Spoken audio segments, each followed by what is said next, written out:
പ്രിയമുള്ളവരെ, പിതാവിൻ്റെയും പുത്രൻ്റെയും പരിശുദ്ധാത്മാവിൻ്റെയും നാമത്തിൽ നിങ്ങൾക്ക് ഏവർക്കും എൻ്റെ സ്നേഹവന്ദനം. ഞാൻ ജോൺസൺ പറമ്പേട്ട്. മനുഷ്യജീവിതം അമ്മയുടെ ഉദരത്തിൽ നിന്നും ആരംഭിച്ച് കേവലം 6 മണ്ണിൽ അവസാനിക്കുന്ന ഒരു ജീവിതം മാത്രമാണെങ്കിൽ, നാം ഇവിടെ ഓരോ ദിവസവും തിന്നും കുടിച്ചും ആർമാദിച്ചും ഉണ്ടും ഉറങ്ങിയും ഉന്തിയും തള്ളിയും മരണദിനം വരെ വലിച്ചു നീട്ടിക്കൊണ്ട് പോകുന്ന തീർത്തും അർത്ഥശൂന്യമായ ഒരു ജീവിതമാണ് നമ്മുടെ ഈ ലോക ജീവിതം എന്ന് പറയേണ്ടി വരും. എന്നാൽ അങ്ങനെയൊന്നുമല്ലെന്നും നമ്മുടെ ഈ ജീവിതത്തിന് ചില അർത്ഥതലങ്ങളുണ്ടെന്നും നാം ഈ ഭൂമിയിൽ ജീവിക്കുന്നിടത്തോളം കാലം ഇവിടെ സുഖമായി ജീവിക്കുവാൻ ആവശ്യമായ ആരോഗ്യവും സമ്പത്തും പണവും പ്രതാപവും സ്ഥാനമാനങ്ങളും ജീവിത സൗകര്യങ്ങളും ആർജിക്കുവാനും വെട്ടിപ്പിടിക്കുവാനുമുള്ള ത്വരയും ആവേശവുമാണ് നമ്മുടെ ഈ ജീവിതത്തെ അർത്ഥപൂർണമാക്കുന്നതെന്ന് ചിന്തിക്കുന്നവരുമുണ്ടാകാം. ഈ രണ്ടു കൂട്ടരോടുമായി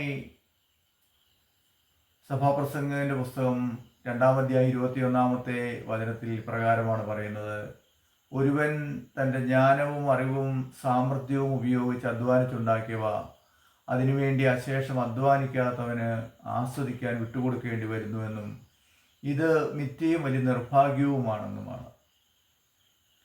ഒരു മനുഷ്യൻ തൻ്റെ ഒരു മനുഷ്യായുസ് മുഴുവൻ അധ്വാനിച്ചുണ്ടാക്കിയത് അത് വേണ്ട വിധം അവന് ആസ്വദിക്കാൻ സാധിക്കാതെ മറ്റൊരാൾക്ക് വെറുതെ വിട്ടുകൊടുത്തിട്ട് പോകുന്നുവെങ്കിൽ ആ മനുഷ്യനെ നമ്മൾ നിർഭാഗ്യവാൻ എന്നാണ് വിളിക്കുക. തീർച്ചയായും അങ്ങനെയുള്ള മനുഷ്യൻ്റെ ജീവിതം അങ്ങേയറ്റം ദൗർഭാഗ്യകരമായൊരു ജീവിതവുമായിരിക്കും.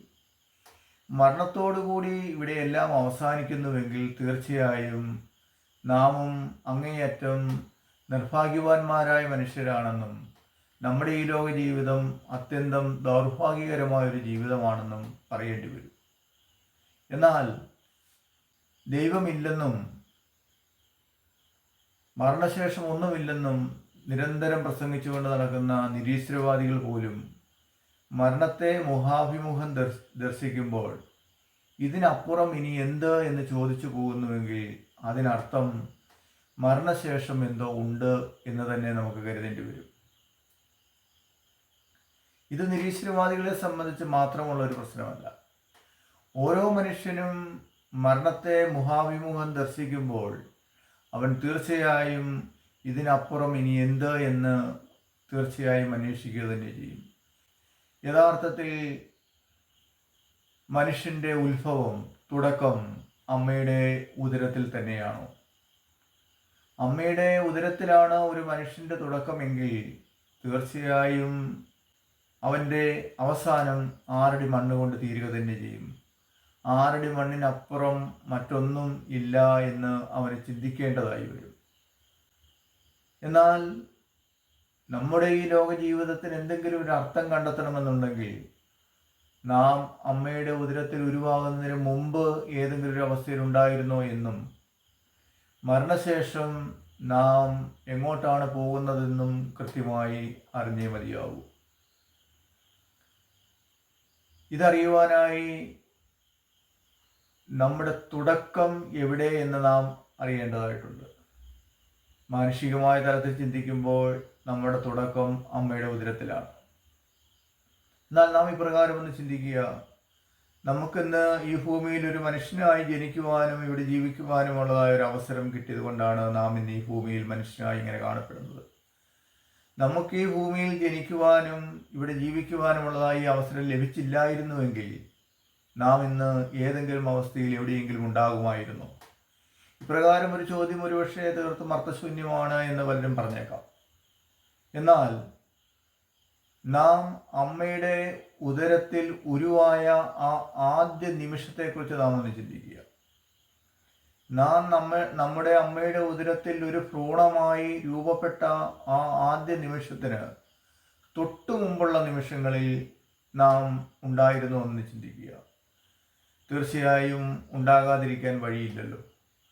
അപ്പോൾ അങ്ങനെയെങ്കിൽ തീർച്ചയായും നാം ഇന്ന് ഈ ഭൂമിയിൽ ജനിച്ചില്ലായിരുന്നുവെങ്കിൽ, നാം ഇന്ന് മനുഷ്യനായി ഈ ഭൂമിയിൽ ഇങ്ങനെ കാണപ്പെടുന്നില്ലായിരുന്നുവെങ്കിൽ തീർച്ചയായും നാം ഇന്ന് ഏതെങ്കിലും ഒരു അവസ്ഥയിൽ എവിടെയെങ്കിലും ഉണ്ടാകുമായിരുന്നു എന്നുള്ളത് ഒരു വസ്തുത തന്നെയാണ്. അങ്ങനെയെങ്കിൽ ആ അവസ്ഥയിൽ തന്നെയാവും നാം ജനിക്കുന്നതിന് മുമ്പുണ്ടായിരുന്നിരിക്കുക. മരണശേഷവും നാം ഇനി ഉണ്ടാകാൻ പോവുക. ഏതൊരു കാര്യവും തുടക്കം മുതൽ അറിഞ്ഞാൽ മാത്രമേ ഉള്ളൂ ആ അറിവ് പൂർണ്ണമാവുകയുള്ളൂ. തുടക്കം അറിയുവാൻ തുടങ്ങിയവനെ അറിഞ്ഞേ മതിയാവും. എല്ലാം തുടങ്ങിയവൻ ആരാണ് എന്ന് വെളിപാട് പുസ്തകം 22-ാം അധ്യായത്തിലെ 13-ാമത്തെ വചനത്തിൽ പ്രകാരം പറയുന്നു: ഞാൻ ആൽഫയും ഒമേഗയുമാണ്, ഒന്നാമനും ഒടുവിലത്തവനും ആദിയും അന്തവും.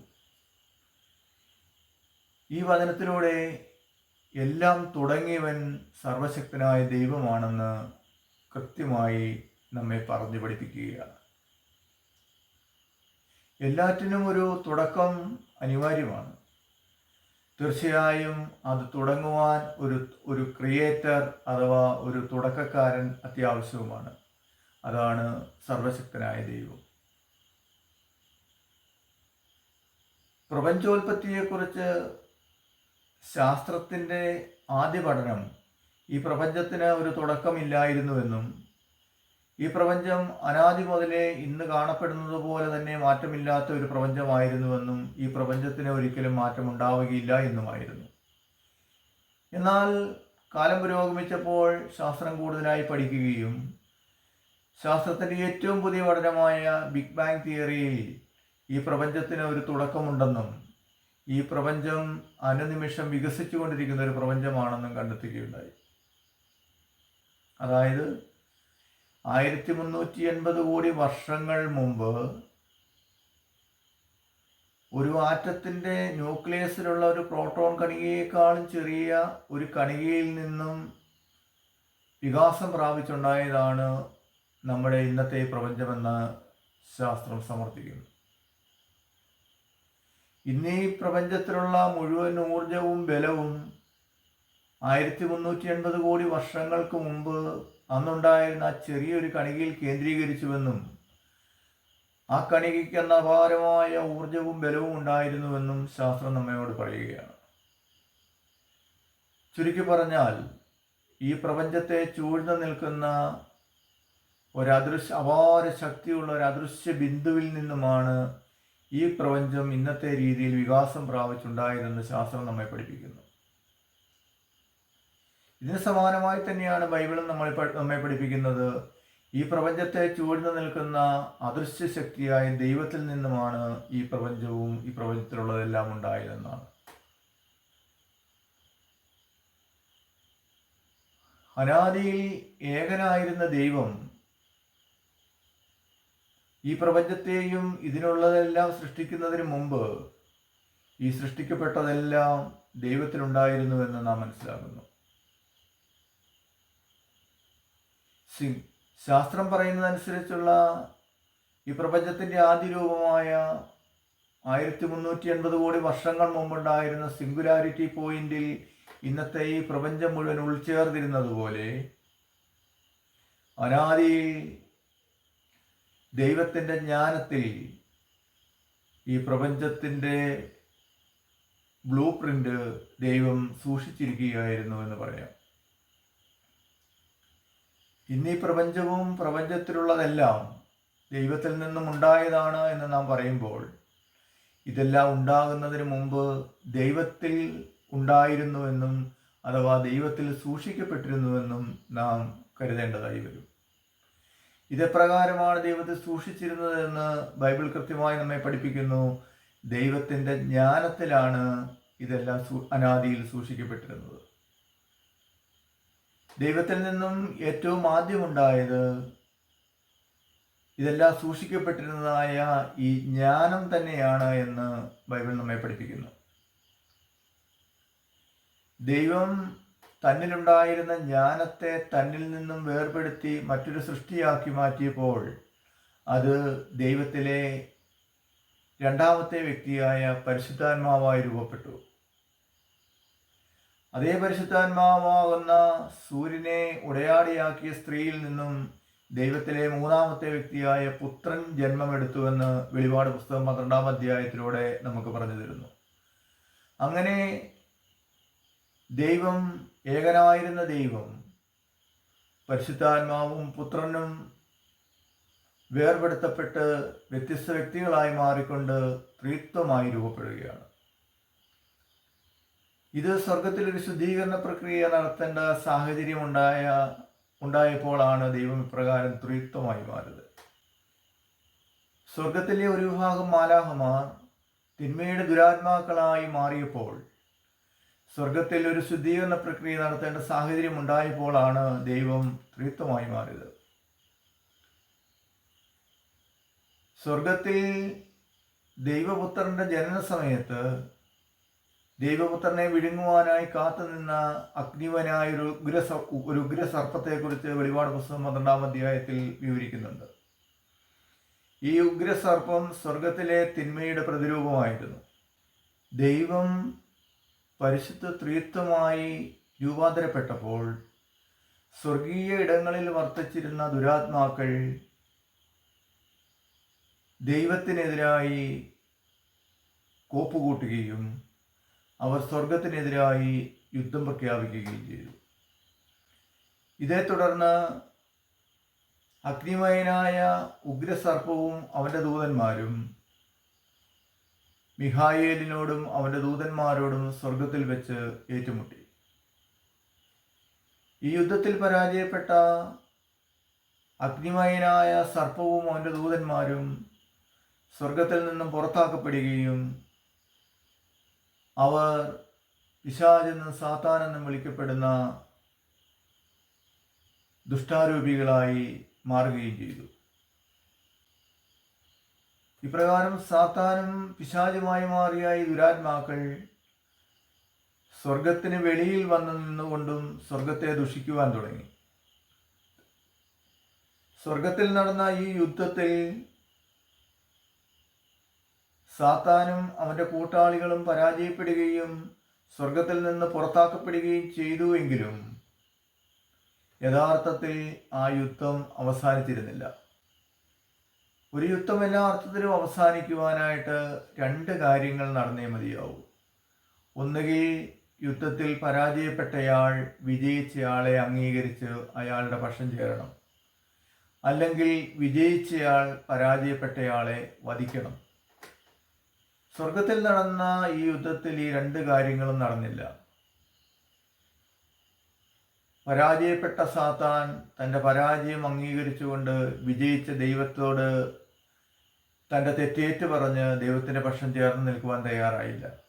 അതുപോലെ തന്നെ വിജയിച്ച ദൈവം പരാജയപ്പെട്ട സാത്താനെ ഇല്ലായ്മ ചെയ്യുകയും ചെയ്തില്ല.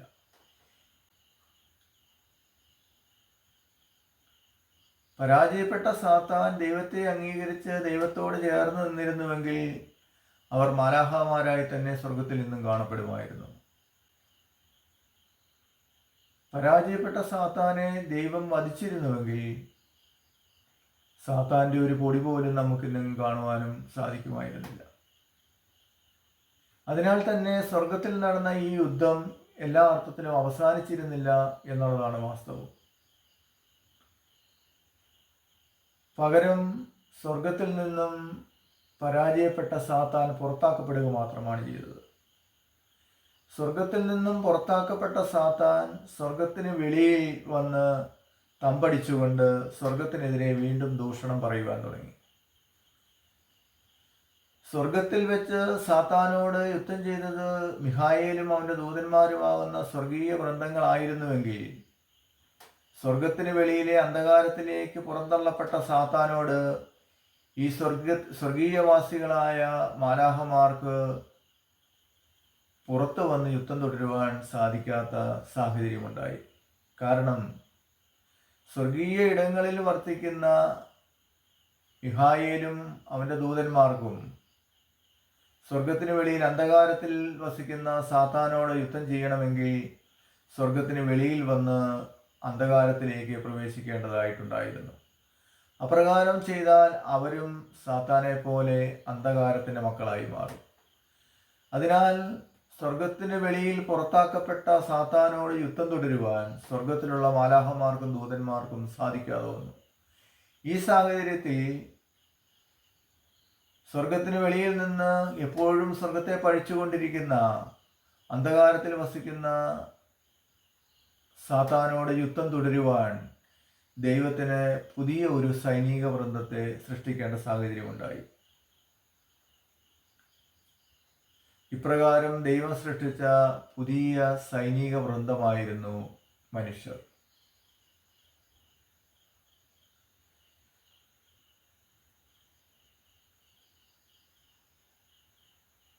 ദൈവം മനുഷ്യനെ സൃഷ്ടിക്കുവാനായി ആദ്യം മനുഷ്യന് വേണ്ടതായ അടിസ്ഥാന സൗകര്യങ്ങൾ ഒരുക്കുകയാണ് ചെയ്തത്.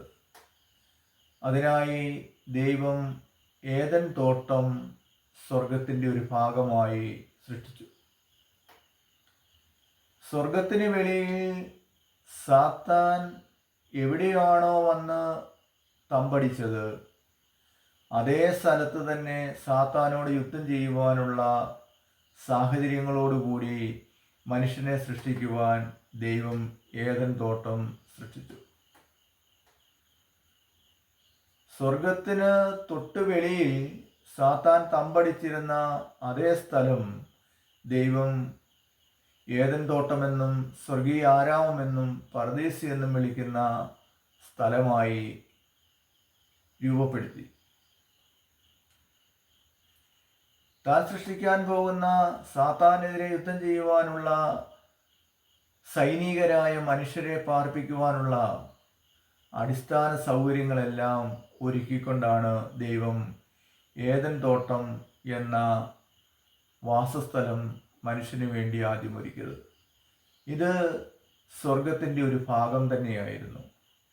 അതുകൊണ്ടാണ് ഏദൻ തോട്ടമെന്നും സ്വർഗീയ ആരാമമെന്നും പർദീസ് എന്നുമൊക്കെ നാം ആ സ്ഥലത്തെ വിളിക്കുന്നത്.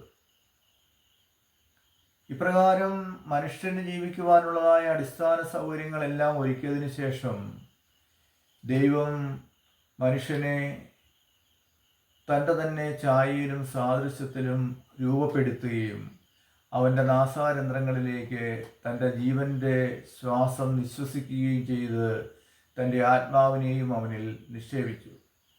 അങ്ങനെ ആദ്യ മനുഷ്യനായ ആദം ജീവനുള്ളവനായി തീർന്നു.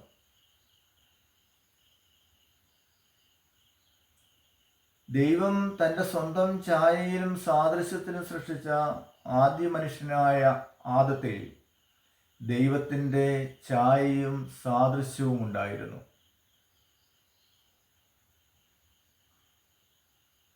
നമുക്ക് നമ്മുടെ ഛായയിലും സാദൃശ്യത്തിലും മനുഷ്യനെ സൃഷ്ടിക്കാമെന്ന് പറഞ്ഞുകൊണ്ട് ആദ്യ മനുഷ്യനായ ആദത്തെ സൃഷ്ടിച്ചപ്പോൾ ആദത്തിനുണ്ടായിരുന്ന സാദൃശ്യം പരിശുദ്ധ ത്രിത്വത്തിൻ്റെ അതേ സാദൃശ്യമായിരുന്നു. പരിശുദ്ധ ത്രിത്വത്തിൽ പിതാവും പുത്രനും പരിശുദ്ധാത്മാവും ഒന്നായിരിക്കുന്നതിന് സദൃശ്യമായി ആദ്യ മനുഷ്യനായ ആദത്തിൻ്റെ പൗരുഷവും ഹവ്വായുടെ സ്ത്രൈണതയും ദൈവത്തിൻ്റെ ആത്മാവും ഒന്നു ചേർന്നിരുന്നു.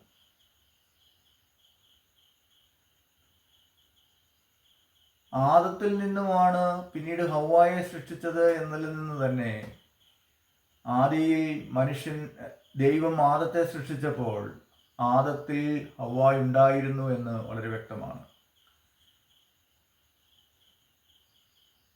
ഇപ്രകാരം ദൈവത്തിൻ്റെ സാദൃശ്യം എന്നുള്ളത് ദൈവത്തിലെ പിതാവിനും പുത്രനും സദൃശ്യമായി ആദത്തിലുണ്ടായിരുന്ന ആദവും ഹവ്വയും ദൈവത്തിൻ്റെ ആത്മാവുമായിരുന്നു.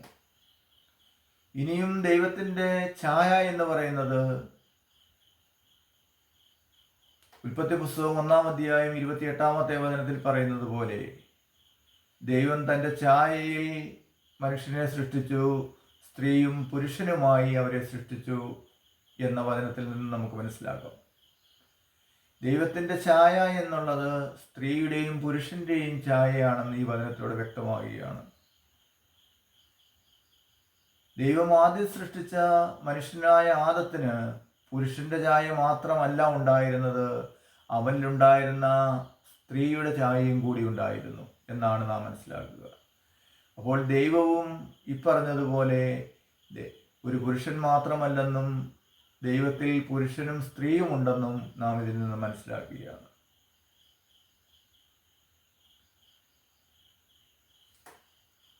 ഇപ്രകാരം ആദിയിൽ തൻ്റെ ഛായയിലും സാദൃശ്യത്തിലും സൃഷ്ടിക്കപ്പെട്ട മനുഷ്യനായ ആദം സ്വർഗത്തിൻ്റെ ഒരു ഭാഗം തന്നെയായ ഏദൻ തോട്ടത്തിൽ വെച്ച് സൃഷ്ടിക്കപ്പെട്ടതിനാൽ സ്വർഗീയ മനുഷ്യൻ തന്നെയായിരുന്നു. ആദിയിൽ ദൈവത്തിൻ്റെ ഛായയിലും സാദൃശ്യത്തിലും സൃഷ്ടിക്കപ്പെട്ട ആദ്യ മനുഷ്യനായ ആദം സ്ത്രീയും പുരുഷനുമായിരുന്നു എന്ന് നാം മനസ്സിലാക്കുന്നത് പിന്നീട് ആദം ഏകനായിരിക്കുന്നത് നന്നല്ല എന്ന് പറഞ്ഞുകൊണ്ട് ആദത്തിൽ നിന്നും ഹവ്വായെ സൃഷ്ടിച്ചപ്പോഴാണ്. ദൈവത്തിന് വേണമെങ്കിൽ ആദത്തെ സൃഷ്ടിച്ചതുപോലെ തന്നെ ഹവ്വായെയും പ്രത്യേകമായി സൃഷ്ടിക്കാമായിരുന്നു. എന്നാൽ ദൈവം അപ്രകാരം ചെയ്യാതെ ആദത്തിൽ നിന്നുമാണ് ഹവ്വായെ സൃഷ്ടിച്ചത് എന്നതിൽ നിന്ന് നാം മനസ്സിലാക്കുന്നത് ആദ്യം സൃഷ്ടിക്കപ്പെട്ട ആദത്തിൽ ഈ ഹവ്വയും ഉണ്ടായിരുന്നു എന്നുള്ളതാണ്. ഇപ്രകാരം തന്നെയാണ് അനാദിയിൽ ഏകനായിരുന്ന ദൈവത്തിലും ത്രിത്വത്തിലെ മറ്റു രണ്ടാളുകളായ പുത്രനും പരിശുദ്ധാത്മാവും ഉണ്ടായിരുന്നത്. ആദത്തിൽ നിന്നും ഹവ്വായെ വേർപെടുത്തിയതുപോലെ അനാദിയിൽ ദൈവം തന്നിൽ നിന്നും പരിശുദ്ധാത്മാവിനെയും പുത്രനെയും വേർപെടുത്തിയാണ് ത്രിത്വത്തെ രൂപപ്പെടുത്തിയതെന്ന് നാം നേരത്തെ കണ്ടു. ഇപ്രകാരം ഏദൻ തോട്ടത്തിൽ ദൈവം ആദത്തെയും ഹവ്വായെയും രൂപപ്പെടുത്തിയപ്പോൾ അവർ സ്വർഗീയരായിരുന്നു. അവരുടെ ശരീരവും സ്വർഗീയ ശരീരമായിരുന്നു. സ്വർഗീയ ശരീരം എപ്രകാരമാണെന്ന് ഈശോ താബോർ മലയിൽ വെച്ച് ശിഷ്യന്മാർക്ക് രൂപാന്തരപ്പെട്ടപ്പോൾ കാണിച്ചു കൊടുക്കുകയുണ്ടായി. സ്വർഗീയ ശരീരം എന്നത് ഒരു പ്രകാശ വസ്ത്രം കണക്കെ പ്രശോഭിക്കുന്ന ഒരു വസ്ത്രമാണെന്നാണ് താബോർ മലയിൽ വെച്ച് യേശു നമുക്ക് കാണിച്ചു തന്നത്. ഇപ്രകാരം തന്നെ ഏദൻ തോട്ടത്തിൽ വെച്ച് സൃഷ്ടിക്കപ്പെട്ട ആദത്തിൻ്റെയും ഹവ്വായുടെയും സ്വർഗീയ ശരീരവും ഒരു പ്രകാശ വസ്ത്രം കണക്കെ പ്രശോഭിച്ചിരുന്നു.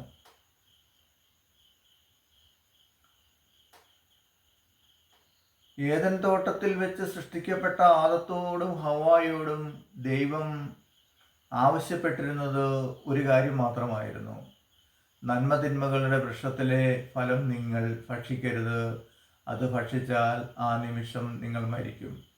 ഇതായിരുന്നു ദൈവം അവരോട് ചെയ്യരുതെന്ന് ആവശ്യപ്പെട്ട ഒരേ ഒരു കാര്യം. എന്നാൽ അവർ ദൈവകൽപ്പന ലംഘിച്ച് നന്മതിന്മകളുടെ വൃക്ഷത്തിലെ ഫലം ഭക്ഷിച്ചപ്പോൾ ദൈവം പറഞ്ഞതുപോലെ തന്നെ അവർക്ക് ഒരു മരണമാണ് അവിടെ സംഭവിച്ചത്. എന്നാൽ അതൊരു മരണമായിട്ടല്ല അവർക്ക് അനുഭവപ്പെട്ടത്. ഉൽപ്പത്തി പുസ്തകത്തിൽ എഴുതിയിരിക്കുന്നു, അവർക്ക് അവരുടെ കണ്ണുകൾ തുറന്നുവെന്നും അവർക്ക് നഗ്നത അനുഭവപ്പെട്ടുവെന്നുമാണ് പറഞ്ഞിരിക്കുന്നത്.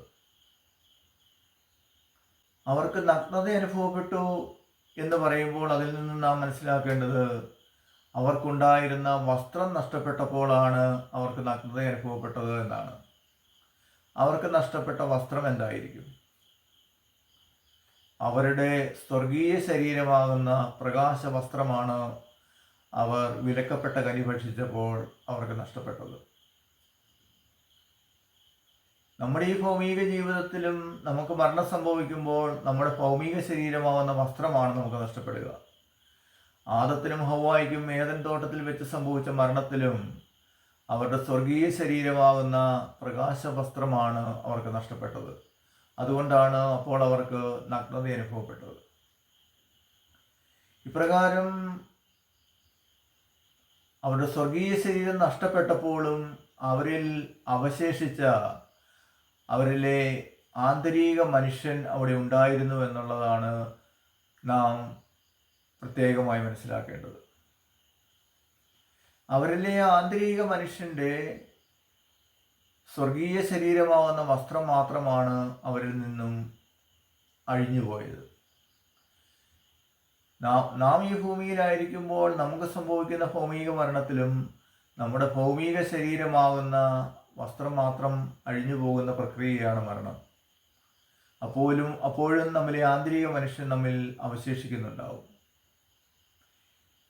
ഇപ്രകാരം ഏദൻ തോട്ടത്തിൽ വെച്ച് സംഭവിച്ച മരണത്തിലും ആദത്തിനും ഹവ്വായ്ക്കും അവരുടെ സ്വർഗീയ ശരീരമാകുന്ന പ്രകാശവസ്ത്രം അഴിഞ്ഞുപോയി, അഥവാ അണഞ്ഞുപോയി, അല്ലെങ്കിൽ നഷ്ടപ്പെട്ടു എന്നുള്ളതാണ് അവിടെ സംഭവിച്ചത്.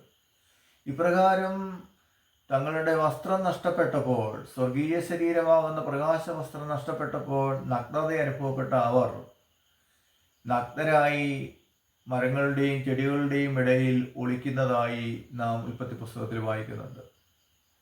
ഇപ്രകാരം നഗ്നരായിരുന്ന അവരെ ദൈവം വീണ്ടും തോലുകൊണ്ടുള്ള ഒരു പുതിയ വസ്ത്രം ധരിപ്പിക്കുന്നതായും ഉൽപ്പത്തി പുസ്തകത്തിൽ നാം വായിക്കുന്നു.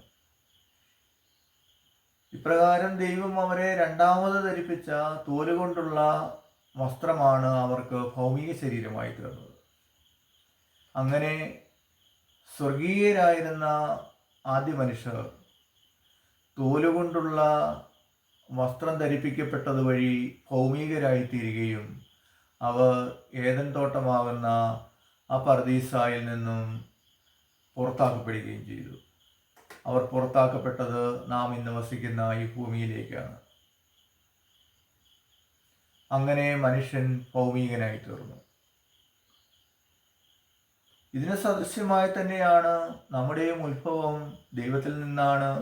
ദൈവമാണ് നമ്മെ ആദിയിൽ സൃഷ്ടിച്ചത്.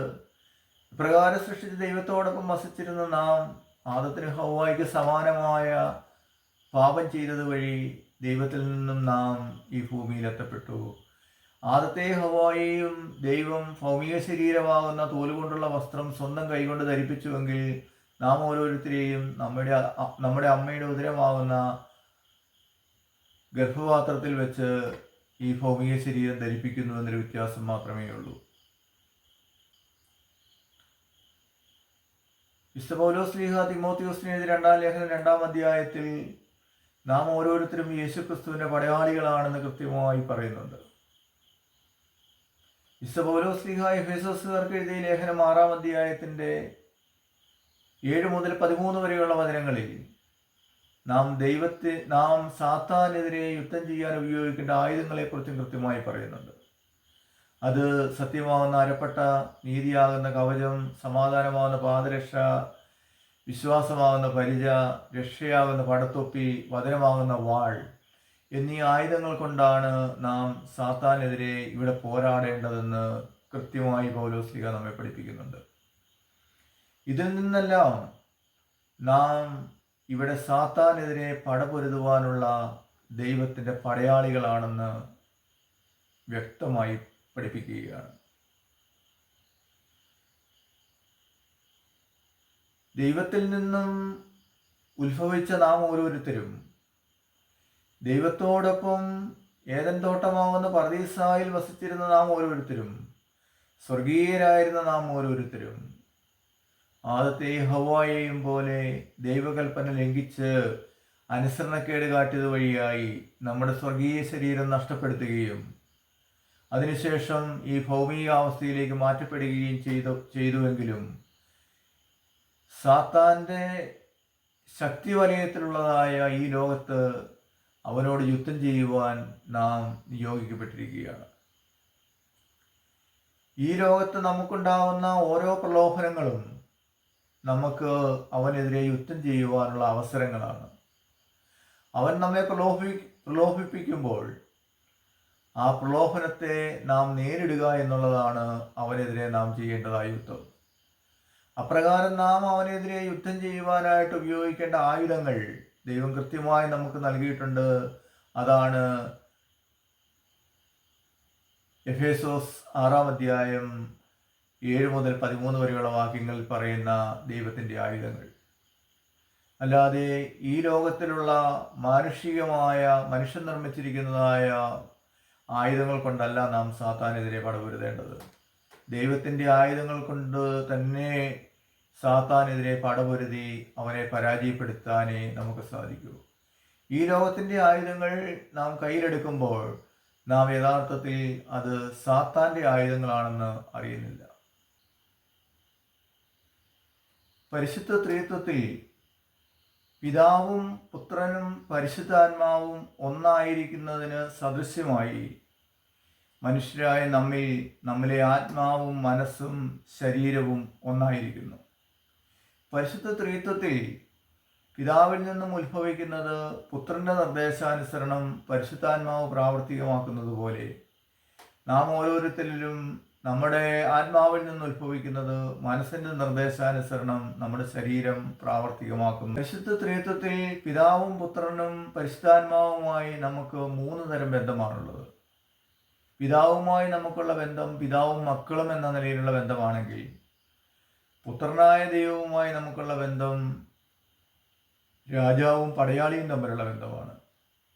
പരിശുദ്ധാത്മാവുമായി നമുക്കുള്ള ബന്ധം സൃഷ്ടാവും സൃഷ്ടിയും തമ്മിലുള്ള ബന്ധമാണ്. ഇതിൽ പുത്രനായ യേശുക്രിസ്തുവുമായി നമുക്കുള്ള ബന്ധം രാജാവും പടയാളിയും തമ്മിലുള്ള ബന്ധമാണോ എന്ന് പരിശോധിച്ച് നാം തീർച്ചപ്പെടുത്തിയാൽ തന്നെ നാം ഇവിടെ ദൈവത്തിൻ്റെ സൈനികരാണോ എന്ന് നമുക്ക് വ്യക്തമായി മനസ്സിലാക്കുവാൻ സാധിക്കും.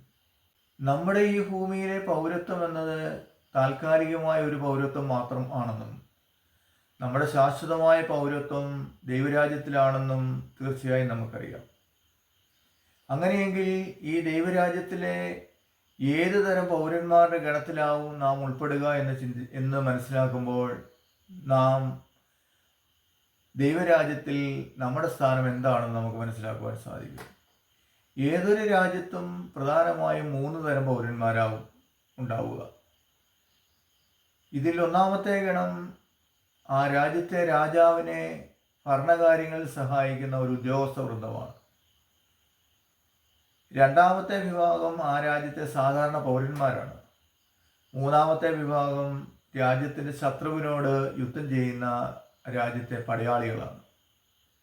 ഇതിൽ ഒന്നാമത്തെ വിഭാഗം രാജാവിനെ ഭരണകാര്യങ്ങളെ സഹായിക്കുന്ന ഉദ്യോഗസ്ഥ വൃന്ദമാണെങ്കിൽ, ദൈവരാജ്യത്തിൽ ദൈവത്തെ ഭരിക്കുവാൻ സഹായിക്കുന്ന ഉദ്യോഗസ്ഥ വൃന്ദം എന്ന് പറയുന്നത് സ്വർഗീയ ഗണങ്ങളായ മാലാഖമാരും ദൂതന്മാരുമാണ്. അതിനാൽ തന്നെ ആ ഒന്നാമത്തെ ഗണത്തിൽ നാം ഒരിക്കലും ഉൾപ്പെടുകയില്ല. രണ്ടാമത്തെ വിഭാഗമായ രാജ്യത്തെ സാധാരണ പൗരന്മാരെന്ന് പറയുന്നത് മരണശേഷം സ്വർഗത്തിൽ എത്തിച്ചേരുന്നവരാണ് എന്നതിനാൽ തന്നെ നാം ആരും നമ്മുടെ മരണം വരെയും ദൈവരാജ്യത്തിലെ സാധാരണ പൗരന്മാരുടെ ഗണത്തിൽ ഉൾപ്പെടുന്നില്ല. പിന്നെയും ദൈവരാജ്യത്തിലെ മൂന്നാമത്തെ ഗണമെന്ന് പറയുന്നത് രാജ്യത്തിൻ്റെ ശത്രുവിനോട് പടപൊരുതുന്ന ദൈവത്തിൻ്റെ പടയാളികളാണ്. ഏതൊരു രാജ്യത്തെയും പടയാളികൾ രാജ്യത്തിൻ്റെ ശത്രുവിനോട് യുദ്ധം ചെയ്തുകൊണ്ട് പടക്കളത്തിലാവും ഉണ്ടാവുക. തീർച്ചയായും ദൈവരാജ്യത്തിൻ്റെ ശത്രുവായ സാത്താൻ്റെ ശക്തി വലയമായ ഈ ലോകമാണ് ദൈവത്തിനെതിരെ യുദ്ധം പ്രഖ്യാപിച്ചിരിക്കുന്ന സാത്താൻ പടക്കളമാക്കി മാറ്റിയിരിക്കുന്നത്. അപ്രകാരം സാത്താൻ്റെ ശക്തി വലയത്തിലുള്ള ഈ ലോകത്തിൽ വസിക്കുന്ന നാം ഈ യുദ്ധഭൂമിയിൽ സാത്താനെതിരെ യുദ്ധം ചെയ്തുകൊണ്ട് ഇവിടെ നിലയുറപ്പിച്ചിരിക്കുകയാണ്. ഇപ്രകാരം നാം സാത്താനെതിരെ യുദ്ധം ചെയ്ത് വിജയിക്കുമ്പോൾ ദൈവം നമുക്ക് നൽകുന്ന നിത്യസമ്മാനമാണ് നമുക്ക് ലഭിക്കുന്ന നിത്യജീവൻ. ഏദൻ തോട്ടമാകുന്ന പർദീസായിൽ വെച്ച് സൃഷ്ടിക്കപ്പെട്ട നാം ഓരോരുത്തരും, സ്വർഗീയരായിരുന്ന നാം ഓരോരുത്തരും നമ്മുടെ സ്വർഗീയ ശരീരത്തിൻ്റെ മരണം വഴി ഭൗമികരായി തീർന്നപ്പോൾ ദൈവം നമ്മെ ഈ ഭൂമിയിലേക്ക് വെറും കൈയോടെയല്ല അയച്ചത്. നമ്മുടെ ഈ ഭൗമിക ശരീരമാകുന്ന റോക്കറ്റിൽ ആത്മാവാകുന്ന ഉപഗ്രഹവും ഘടിപ്പിച്ച് നന്മകളാകുന്ന ഇന്ധനവും നിറച്ച് ദൈവസ്നേഹമാകുന്ന അഗ്നിയും കൊളുത്തിയാണ് നമ്മെ സാത്താനെതിരെ യുദ്ധം ചെയ്യുവാനായി ഇവിടേക്ക് വിട്ടിരിക്കുന്നത്.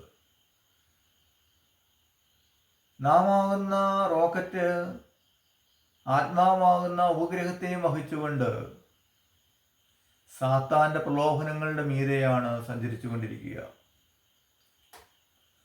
നമുക്കിവിടെ ചെയ്യേണ്ടതായി ഒരു കാര്യം മാത്രമേ ഉള്ളൂ. ദൈവം നമ്മിൽ കത്തിച്ചു വിട്ടിരിക്കുന്നതായ ഈ ദൈവസ്നേഹാഗ്നിയെ ഒന്ന് കെടാതെ നോക്കിയാൽ മാത്രം മതി. എന്നാൽ നാം സാത്താൻ്റെ പ്രലോഭനങ്ങൾക്ക് വിധേയരായി പാപം ചെയ്യുമ്പോൾ നാം ദൈവസ്നേഹാഗ്നിയുടെ മേൽ പാപമാകുന്ന വെള്ളം കോരി ഒഴിച്ച് കെടുത്തുകയാണ് എന്ന് നാം അറിയുന്നില്ല.